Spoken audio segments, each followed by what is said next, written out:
पूजनी बाबा जी, पूजनी माता जी, भगवान भोलेनाथ के चरणों में मेरा कोटि कोटि प्रणाम। मैं सौरभ रमर तद लेवल 4 आप सभी का स्वागत करता हूँ। देखिए, काफ़ी समय बाद हमारा वीडियो आ रहा है। अभी हमारा पेपर लगा हुआ था, आप लोगों को पहले भी बताया था मैंने जब लाइव सेशन करते थे कि हमारा यूपी पुलिस का पेपर है।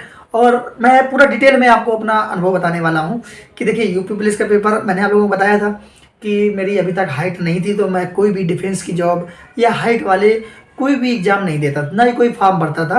लेकिन इस बार जब से दरबार से जुड़ गए हैं तो इतना तो कॉन्फिडेंस आ गया है कि दरबार जो भी चीज़ हमें चाहिए वो दरबार ज़रूर हमें देगा। तो मैंने माँ बाबा पे, अपने भगवान भोलेनाथ पे विश्वास करके मैंने यूपी पुलिस का फॉर्म तो भर दिया था।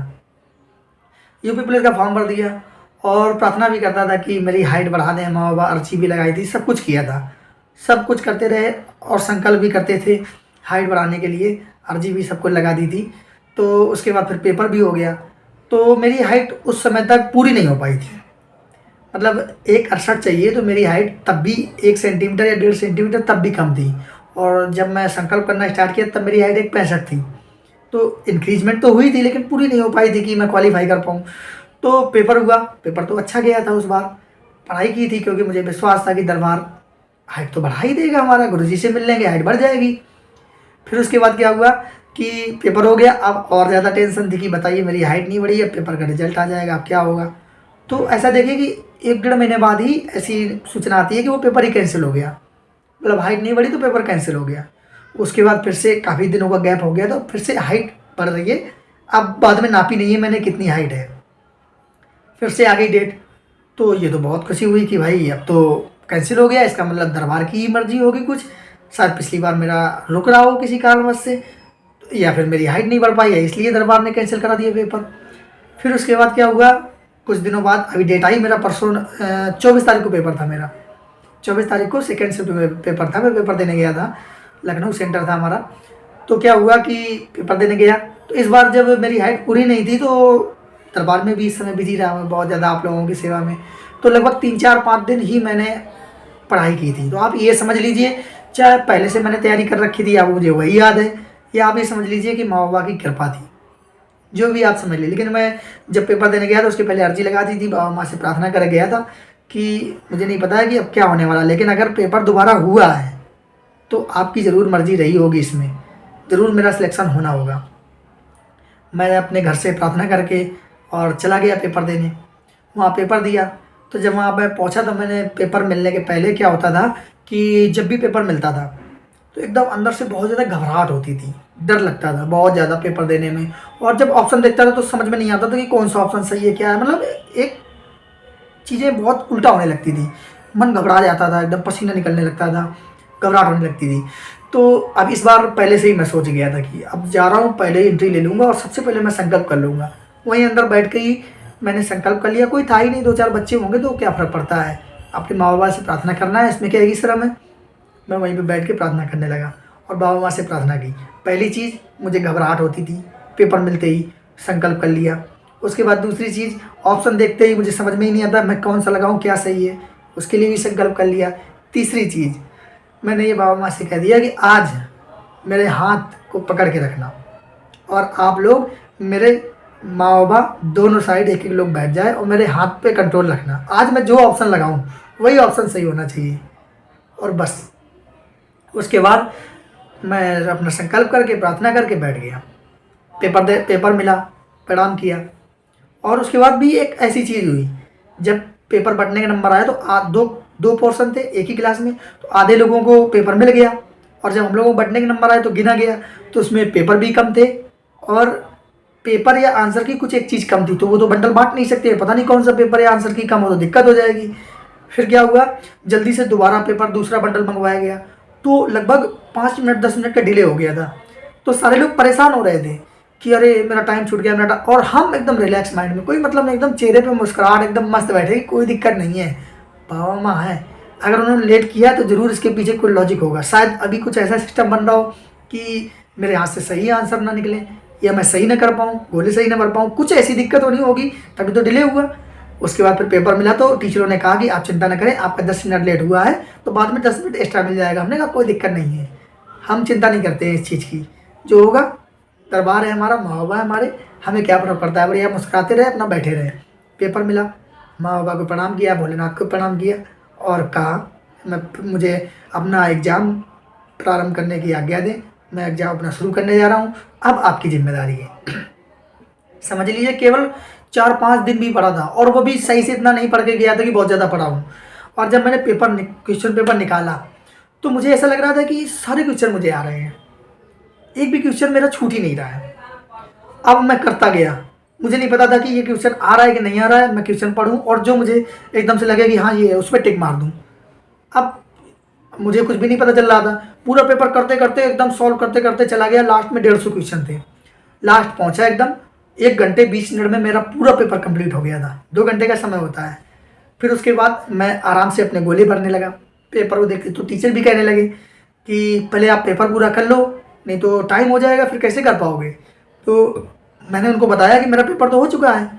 बोले इतनी जल्दी हो गया, 1 घंटे 20 मिनट में पूरे 150 क्वेश्चन कर लिए, पूरे पढ़ लिए, सॉल्व कर लिए। मैंने कहा हाँ हो गया। तो मुस्कुराते, जब चेहरे पे मुस्कुराहट होती है ना तो उनको भी पता होता है कि हाँ अच्छा हुआ है, पेपर अच्छे से किया है। तो उन्होंने क्या किया कि अच्छा ठीक है गोला भर लीजिए। तो अब वो पास खड़े होकर देखने लगे कि ऐसे ऐसे कैसे। अब पेपर पलटूँ तो पूरे में साइन लगे, मतलब निशान लगे और पूरा एक एक सोल्यूशन पेपर पे जो मैंने क्वेश्चन किया था बस मैं भरता गया, पढ़ते पढ़ते। अब मुझे क्या पता कि कैसा क्या है। और फिर बाद में कुछ 5-6 क्वेश्चन भी बच रहे थे, उनको भी मैंने बाबा माँ का नाम लिया, तुक्का मार दिया।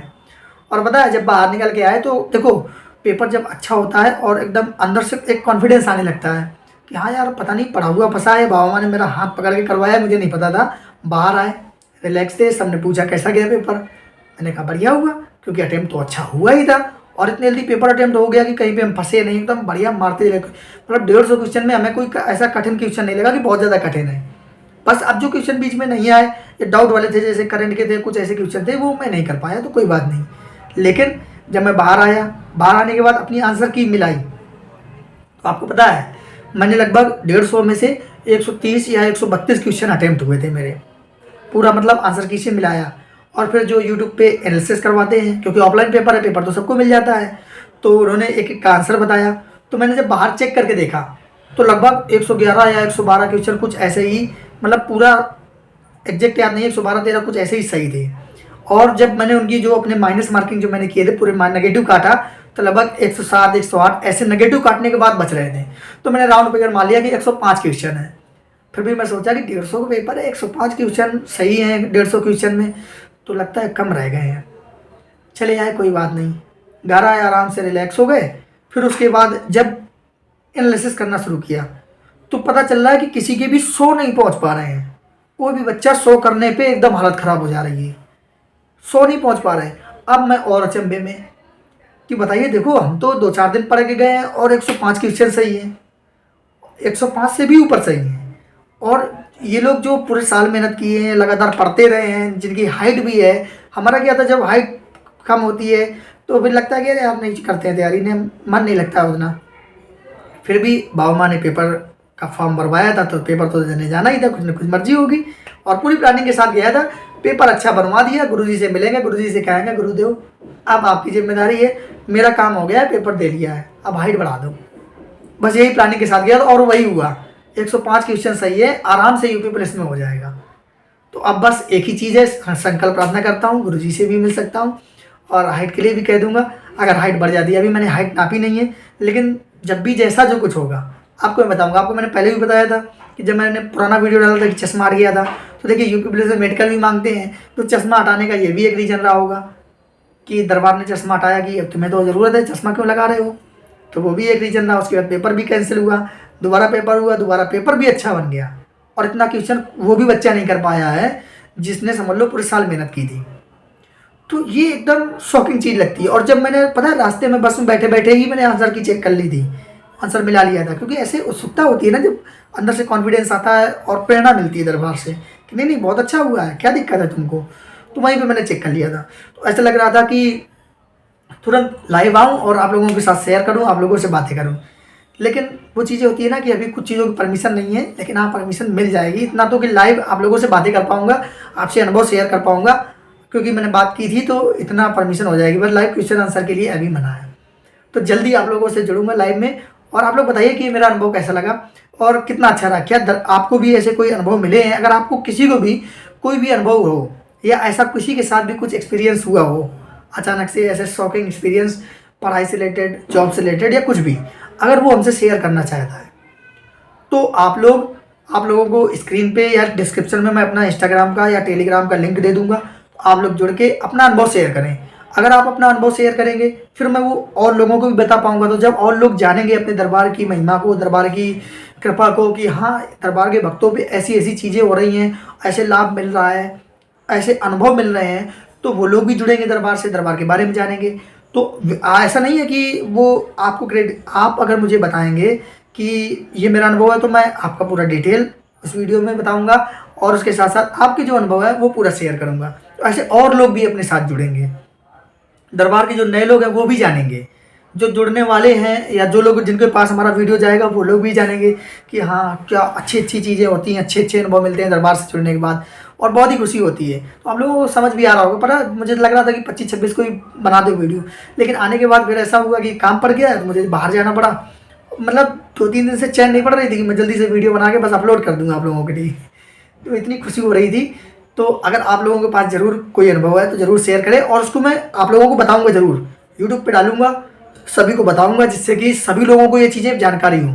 और ये भी एक पुण्य का काम है, दरबार के बारे में बताना, दरबार के लोगों को अपनी चीज़ें शेयर करना, और ये सब लोगों को शेयर करना चाहिए, आप लोगों को भी शेयर करना चाहिए। ज़रूरी नहीं है कि आपके छोटे छोटे अनुभव हैं, आपको जो भी चीज़ों से दरबार से फ़ायदा मिला है, आप बीमारियों से मुक्ति मिली है, रोगों से मुक्ति मिली है, कष्टों से मुक्ति मिली है, ज़रूर मेरे पास लिख के भेजें। आप अगर एक स्टोरी नुमा पूरा लिख के भेजेंगे, आप पेज में भी लिख सकते हैं, पेज में लिख के भेज सकते हैं मुझको कि मेरा नाम ये है, मैं यहाँ का रहने वाला हूँ और ये मेरी डिटेल है, और उसके साथ आप भेज दें। अगर आप अपना नाम सीक्रेट रखना चाहते हैं तो आप नाम ना भेजें, आप अपनी जगह का नाम बता दें और स्टोरी बता दें कि आपके साथ क्या अच्छी घटना हुई। तो कम से कम लोगों को मैं बता पाऊँ, मोटिवेट कर पाऊँ, प्रेरणा दे पाऊँ कि वो लोग दरबार से जुड़े, दरबार को जाने, अपने माँ बाबा की शक्ति को, भगवान भोलेनाथ की शक्ति को पहचाने, और ये बहुत ही अच्छा कार्य होगा। तो आप लोग ज़रूर इस चीज़ में मेरा साथ दें। देखिए आप लोग जब साथ होंगे तभी चीज़ें पॉसिबल हो पाएंगी और ज़्यादा अच्छे से लोगों को जोड़ पाएंगे, समझा पाएंगे। और एक चीज़, जो भी कानपुर के भक्त हैं वो ज़रूर अगर वीडियो देखें, उन तक वीडियो जाए तो वो लोग ज़रूर बताएं कि हम कानपुर से हैं, क्योंकि कानपुर के जितने भी भक्त हैं उनको अलग से एक ग्रुप में जोड़ने की मैं प्रक्रिया करना चाहता हूं, कि आगे बढ़ाना चाहता हूं कि जब भी कोई कार्यक्रम अपने कानपुर में हो या कानपुर के आसपास कोई छोटा मोटा कार्यक्रम करना हो तो उन लोगों को बुला पाएँ, उन लोगों को सूचित कर पाएँ, वो लोग हमारे साथ जुड़ पाएँ, क्योंकि कोई भी काम अकेले पॉसिबल नहीं है। आप सब लोगों को सहयोग चाहिए। तो कानपुर और कानपुर देहात के जो भी लोग हैं वो लोग जरूर, अगर वीडियो पहुंचे तो कमेंट जरूर करना, उनसे संपर्क किया जाएगा और उन सब लोगों को एक ग्रुप में जोड़ा जाएगा और सभी लोग मिलके दरबार के अपने जो भी महिमा है, अपने माँ बाबा के जो हम पर उपकार है, वो भी सभी लोगों तक पहुँचाएंगे। सभी लोग वीडियो को लाइक ज़रूर करें। आज वीडियो में लाइक सभी लोग करना और चैनल को सब्सक्राइब कर जरूर कर लेना, क्योंकि ऐसे ही वीडियो अब आप लोगों को मिलते रहेंगे। सभी लोग अपना अपना अनुभव जरूर शेयर करना। तो मिलते हैं अगले वीडियो में। सभी को हरिहर, जय माँ बाबा की।